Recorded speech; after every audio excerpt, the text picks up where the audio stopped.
여여 안녕하세요. 사건TV의 김사건입니다. 오늘은요 화성시 연쇄살인 사건에 대해서 알아보려고 합니다. 대한민국의 대표적인 연금유죄 사건인 화성시 연쇄살인 사건, 이 사건은 1986년부터 1991년까지 경기도 화성시 태안읍 일대에서 무려 10명의 여성이 차례차례 살해당했던 사건입니다. 당시에 비슷한 지역에서 일어난 사건임에도 불구하고 연쇄살인에 대해서 제대로 인식하지 못했기 때문에 초동 수사가 제대로 이루어지지 않았고 증거나 목격자 이런 것들에 대한 진술이 제대로 확보되지 못했습니다. 그래서 이런 수사가 제대로 되지 않았는데 그런 것들을 예방하고자 다시는 이런 일이 일어나지 않았으면 좋겠다는 생각에 자세하게 아주 자세하게 파헤쳐 보도록 하겠습니다. 이 사건이 있던 1986년 당시에 총 180만 명의 경찰이 동원됐고 3천여 명의 용의자와 목격자들에 대한 조사, 진술을 받았지만 역시 미해결 사건입니다. 이것을 모티브로 했던 영화가 살인의 추억이 있었고 드라마로는 우리 시그널이 있었죠. 살해 수법은 일단 여성만을 타겟으로 했습니다. 힘이 약한 여성만을 타겟으로 했어요. 지금 보시는 것처럼 이 용의자가 신장이 그렇게 크지가 않아요. 165에서 170cm. 그리고 뭐 이렇게 힘이 셀 것 같지 않기 때문에 대부분 여성을 대상으로, 또 성범죄이기 때문에 여성을 대상으로 범죄가 이루어졌습니다. 이 수법은 여성을 타겟으로 해서 일단 만나면 성폭행을 하고요. 그리고 보통 이제 속옷이나 어떤 옷가지들을 이용해서 살해를 합니다. 자신이 가져오는 그런 범행 도구는 없어요. 왜냐면 그런 도구를 사용했다가는 자신이 노출될 수도 있기 때문에 무조건 피해자의 속옷, 겉옷 이런 것들을 이용해서 피해자들을 살해했습니다. 대부분 다 목을 졸라서 살해를 했고요. 흉기를 찔러서 몸에 상처가 나 있는 경우도 있었고, 그리고 보통은 입에 재갈을 물려가지고 비명을 지르지 못하도록 만들었습니다. 그리고 손은 항상 뒤로 묶여 있었어요. 그것이 대표적인 살해 수법들입니다. 이제 루머로는 비 오는 날 그리고 빨간 옷을 입은 여자가 범행 대상이 된다라는 이야기도 있었지만 실제로는 그렇진 않아요. 그것은 루머고 실제로는 살해 당시에 비가 왔던 적은 2번밖에 없었고 빨간 옷을 피해자들이 입지도 않았습니다.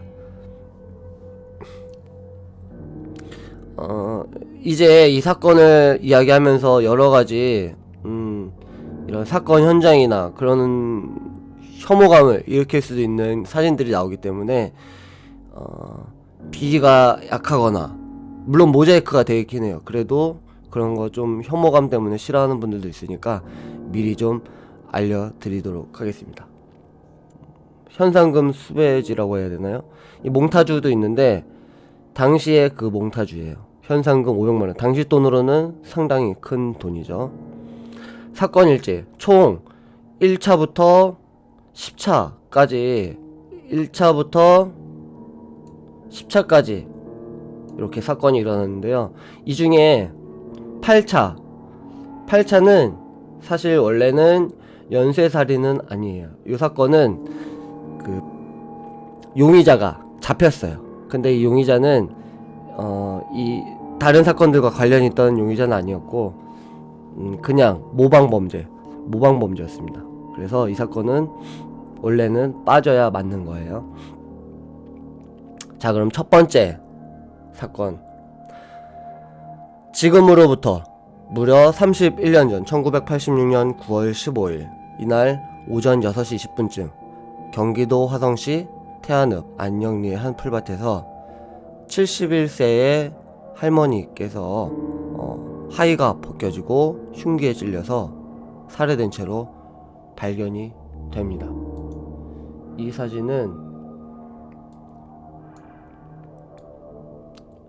이렇게 보이시죠? 아주 끔찍합니다. 어떻게 연세가 이렇게 있으신 분을 이렇게 할 수가 있는지.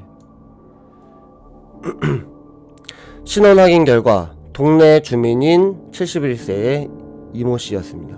이모 할머니는 9월 14일, 그러니까 살해되기 하루 전이죠. 9월 14일 정남면 백리의 밭에서 채소밭을 하고 있어요. 그래서 밭에서 재배했던 채소를 팔기 위해 읍내 시장으로 갔습니다.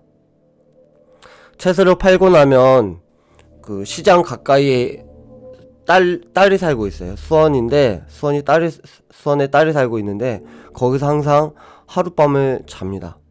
그래서 그날도 자고 15일 다음날 새벽 아침에 아침을 먹고 가라는 딸의 인사를 하고 그냥 뿌리치고 나왔어요. 아침 일찍부터. 근데 그것이 마지막 인사였습니다.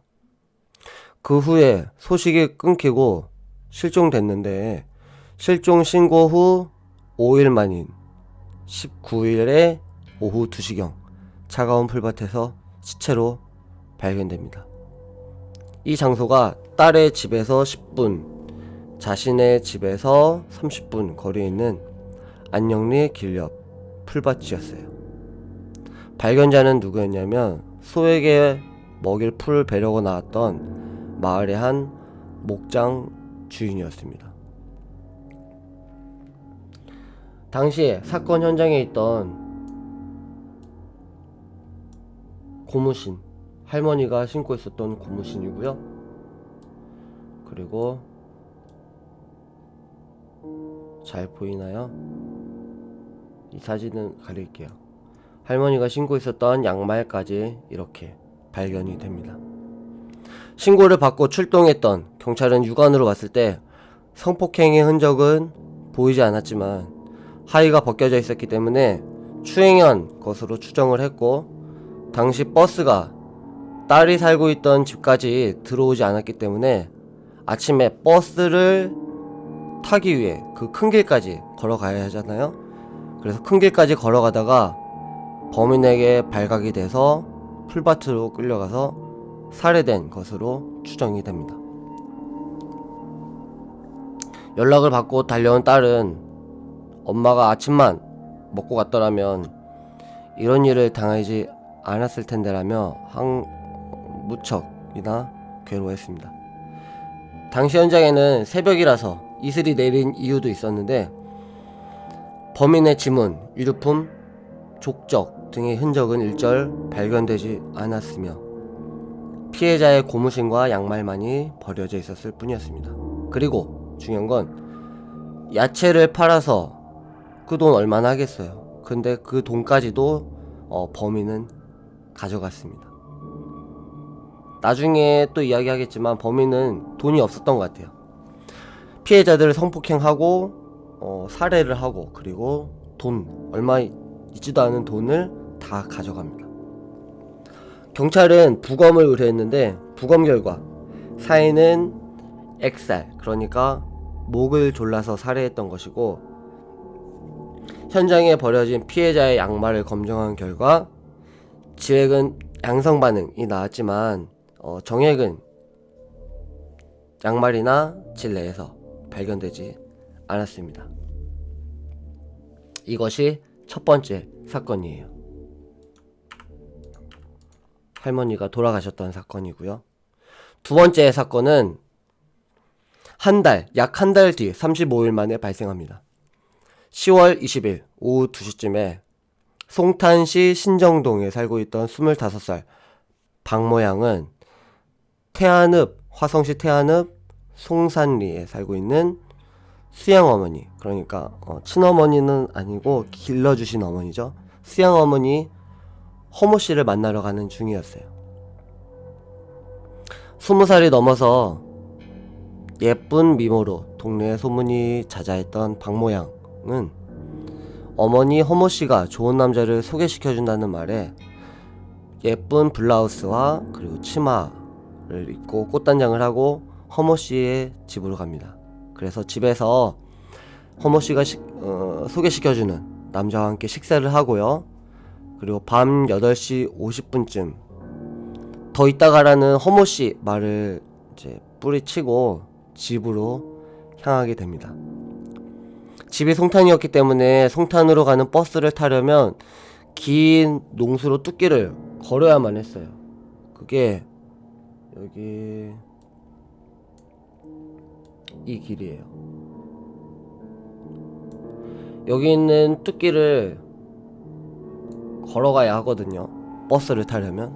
근데 걸어가다가 범인에게 발각이 돼서 살해를 당하게 됩니다. 이 장면 혹시 어디서 본 것 같지 않나요? 이 장면이 살인의 추억에서 나왔던 그 장면이에요. 여기 있는 여기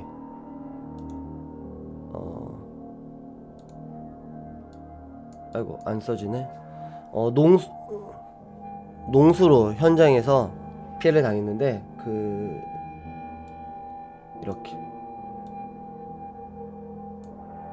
이렇게 좁은 농수로 콘크리트 안에서 발견이 됩니다. 이 현장은 1차 사건이 있었던 현장에서 불과 4km 정도밖에 떨어져 있지 않아요. 방 모양도 피해를 당한 방 모양도 1차 사건 때와 마찬가지로 옷이 모두 벗겨지고 신고 있던 스타킹으로 목이 졸린 흔적이 있고, 그리고 드라이버 같은 뾰족한 흉기에 전신이 4곳이나 찔려있는 상태였습니다. 정말 잔인하게도 박 씨의 음부 안에서는 여러 개의 복숭아 조각이 나왔다고 해요.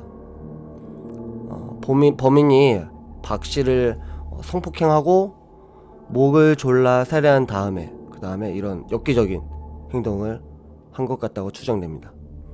그리고 그녀의 얼굴에는 얼마나 울었는지 눈물 자국이 말라붙어 있었다고 해요. 그리고 피해자의 옷들은 농수로 뚝 위에 버려져 있었고, 부검 결과 정액 양성 반응이 나왔지만 혈액형 분석에는 실패했는데, 현장에 있던 우유팩, 담배꽁초, 모발 이걸 주워가지고 국립과학수사연구소에 감정한 결과 B형으로 판정이 됩니다. 그리고 평소에 방 모양을 예쁘다고 말하면서 취조 과정에서 늘 실명을 거론하기 좀 그러니까 누구누구 예쁘다, 누구누구 예쁘다 계속 말한 용의자가 있었는데, 향수기 예쁘다, 향수기 예쁘다 이렇게 말한 용의자가 있었는데, 수사 결과 사건을 저지를 만한 사람이 못 된다고 판단했고, 그래서 풀려났습니다. 그리고 여러 사람을 조사했지만 뚜렷한 수사 결과 역시 없었어요. 이것이 2차 사건이었습니다. 3차 사건. 두 번째 2차 사건이 발생한 지 약 2달 후 12월 12일 세 번째 피해자가 발견됩니다. 24살의 주부 권씨예요. 공장에서 일을 마치고 10시 30분쯤 버스에 올라타서 밤 11시쯤에 자신이 살고 있던 안영리 삼거리에서 내렸어요. 그리고 권씨는 귀가 중 이제 집으로 갔겠죠. 버스에 내려서 귀가하던 중에 그녀의 집까지 불과 100m도 되지 않는 곳에서 피살을 당하게 됩니다. 발견됐을 때 마찬가지로 양손이 뒤로 묶여 있었고, 소리치지 못하도록 신고 있던 스타킹으로 입에 재갈을 물렸고, 그리고 성폭행한 뒤에 목이 졸라 살해 당했습니다. 그런데 범인은 시신을 아주 꽁꽁 감춰놨어요. 어디에 감춰놨냐면 여기 이렇게 모래푸대가 이렇게 있었던 곳이 있대요.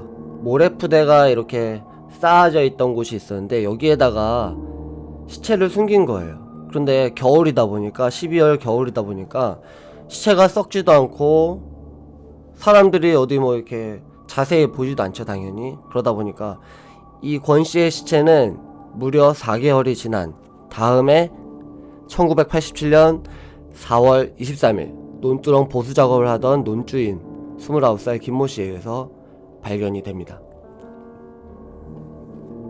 너무 안타깝죠. 이렇게 늦게 시신이 발견이 됩니다. 이게 3차 사건이에요. 근데 4차 사건이 언제 일어나냐면 3차 사건이 있던 바로 이틀 뒤 12월 3차 사건 12월 10일 4차 사건이 12월 14일에 다시 한번 또 살인사건이 일어납니다. 이번 피해자는 23살의 이모양인데요. 이모양은 동네가 관항리라고 하는 곳이었는데 동네에서 미모가 상당하다고 소문이 많이 났습니다. 그런데 이모양은 이제 맞선을 봤어요.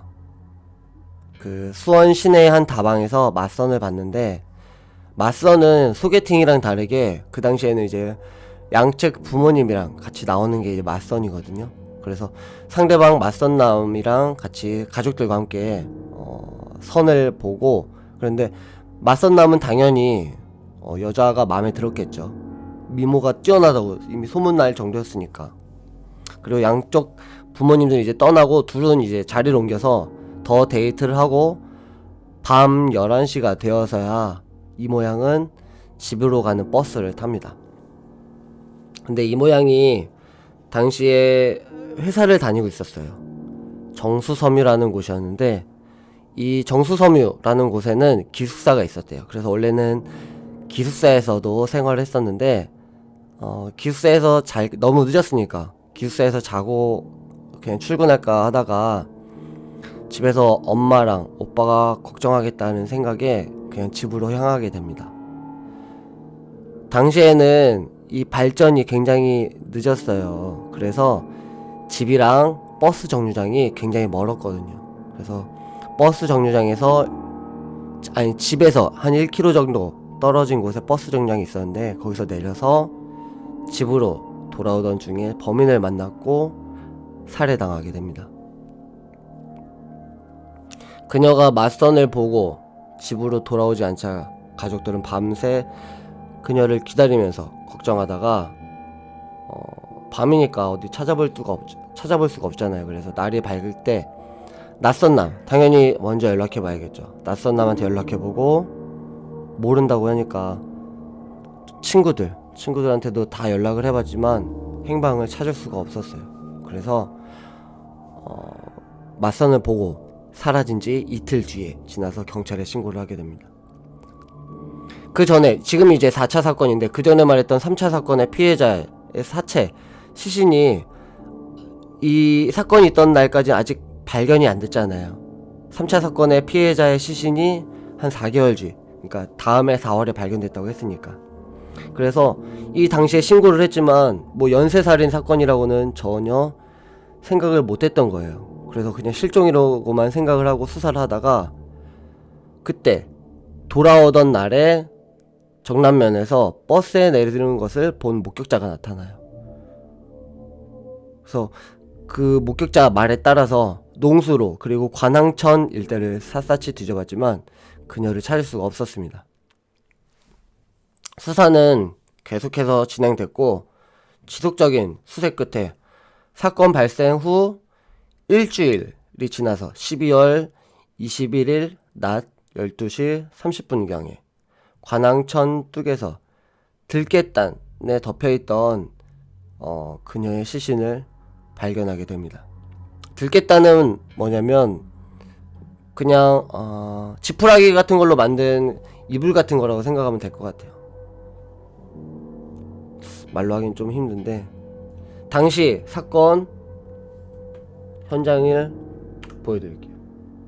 당시의 사건 현장은 여기입니다. 여기 이렇게 긴 논두렁을 이렇게 걸어가고 이렇게 있던 거예요. 그리고 피해당한 피해자입니다.